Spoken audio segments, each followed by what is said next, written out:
हमेशा हंसती थी। मुझे आज भी याद है, पुराने जमाने में आप लोग ही तो थे जो अपनी माँ के रखवाले थे। आप लोग प्राकृतिक खेती करते थे। आप जानते थे कि प्राकृतिक खेती परंपरा भी है, जरूरत भी है, और फिर हमारी सभ्यता में तो प्रार्थना भी धरती कल्याण की है। ओम द्यो शांति, अंतरिक्ष शांति, पृथ्वी शांति, औषधया शांति, वनस्पतया शांति। ओम शांति, ओम शांति, ओम शांति। सबका कल्याण हो।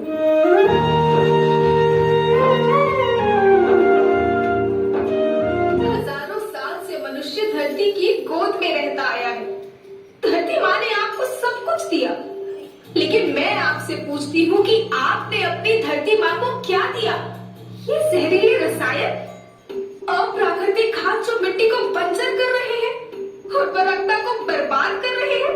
आप अच्छी पैदावार के लालच में जो रासायनिक खाद अपने खेतों में डाल रहे हैं, वो अभी तो लाभ देगी, लेकिन लंबे समय में उसी रासायनिक खाद का नुकसान है।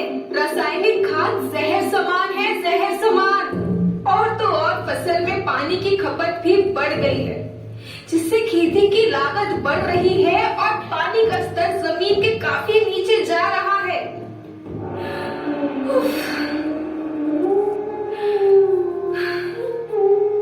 बच्चों, मैं तुम्हारी माँ हूँ। मैंने तुम्हें सुख से जीने के लिए पर्याप्त साधन दिए हैं, पर तुम्हारे लालच की पूर्ति के लिए नहीं दिए। ऐसा लगता है कि थोड़ी सी अधिक पैदावार और अपने लालच के लिए आप सब अपनी अगली पीढ़ी, अपने बच्चों के भविष्य के बारे में सोचना ही भूल गए हैं। सोचो, क्या तुम अपने बच्चों को ऐसे खेत देना चाहते हो जो बंजर हो?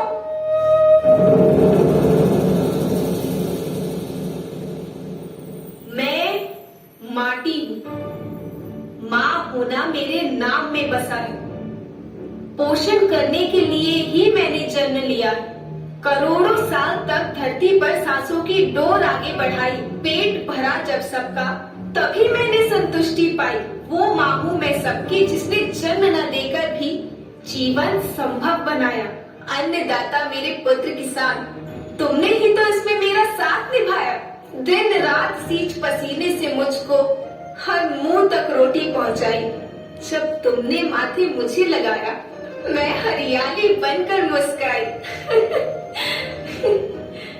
याद रखना, मिट्टी बंजर होने से और धरती के नुकसान से किसी एक देश, एक द्वीप, एक समाज या एक धर्म का नुकसान नहीं है, बल्कि सभी का है, क्योंकि सभी आपस में बंधे हैं।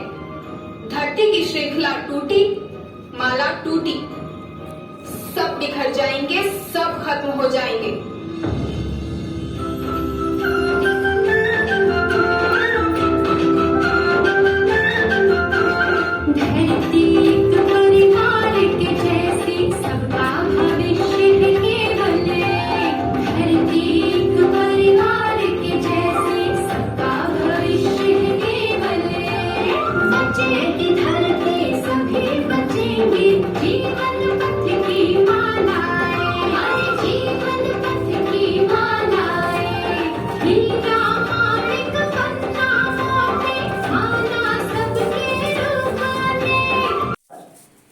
वक्ताओं के विचार सुन रहे थे।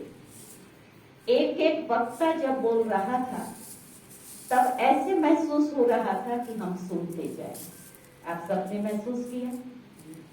क्योंकि इनमें से किसी ने भी प्रवचन नहीं किया।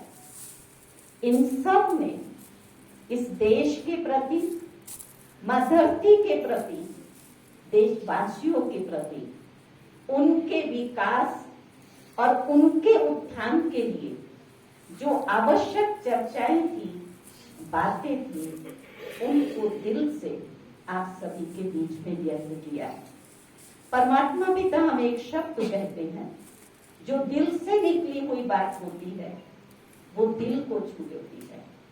इस दृश्य को मैं यहाँ बैठे बैठे महसूस कर रही थी हर एक वक्ता का जो दिल का उद्बोधन था वो सभा में उपस्थित एक एक व्यक्ति के दिल को छू रहा था ऐसे। इसलिए अब ये समय की एक मांग और पुकार है, हम अपने भारत देश को जो सोने की चिड़िया था, विश्व गुरु था, और बहुत सुंदर शब्दों में बद्री विशाल भाई ने उसको स्पष्ट किया कि उसको का कारण था हमारी प्राचीन कृषि पद्धति। पुनः उसको हमें स्थापन करना है। डॉक्टर सुनीता पांडे ने, राजू भाई ने बहुत अच्छी रीति से उसको स्पष्ट किया। मैं सिर्फ ये बताना चाहूंगी कि एक समय था जो अभी लास्ट में हमारे खोसला जी ने उसको स्पष्ट किया कि हम सब अमेरिका से वो पुराना गेहूं लाल लाल जिसमें ना शक्ति थी और वो गेहूं मंगा करके खाते थे।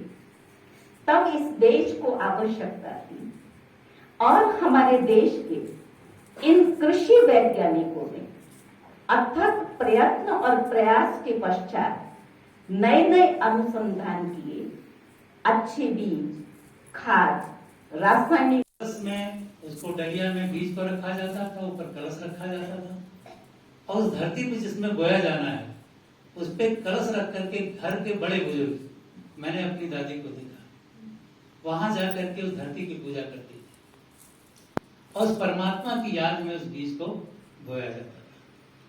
बीज बोने के साथ साथ और जो भी क्रियाएं होती थी वो सब परमात्मा की याद से होती थी। चाहे वो पानी लगाना हो तो परमात्मा की याद से होता था, रोपाई करना हो धान की तब परमात्मा की याद, भजन गाती थी औरतें, लोकगीत गाए जाते थे, किनारे पर बैठ करके एक व्यक्ति ढोल बजाता था। यानी उस फसल को, उस खेत को, वातावरण को अच्छे वाइब्रेशन दिए जाते थे। और जितनी भी क्रियाएं हैं, फिर फसल की जब मड़ाई होती थी, मड़ाई के बाद जब उसकी रास तैयार होती थी, ढेर होता था, फिर उसकी गाय के गोबर से